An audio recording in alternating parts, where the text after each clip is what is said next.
ملګرو 1200 کاله پخوانۍ کیسه ده. وایي بلخ کې یو غل و، ګرځېده خو څه شی پیدا نه کړه. اخر د اعلی دیوي ولي او شیخ احمد خضرویه کور ته لاړ. کور ته چې ورغی یوه بله کوټه یې ولټوله، هلته هم هېڅ د شی په لاس ورنغی چې غلا یې کړي. بیرته چې روان سه نو د احمد خضرویه ورباندې پام سه، ورباندې غږ یې وکړه چې ځوانه دلته راسه.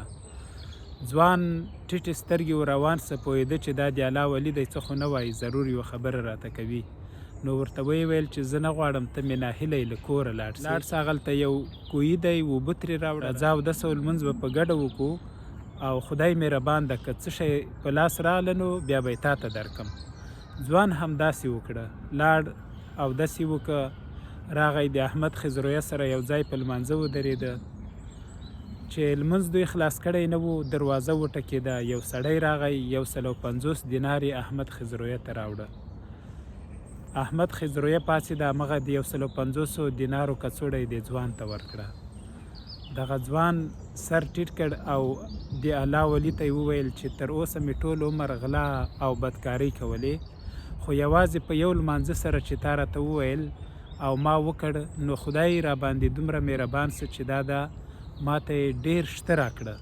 خو اوس زه دا شته نه غواړم او ته ما په خپله موریدۍ ونیسه، غواړم چې رانه روغ انسان جوړ سي.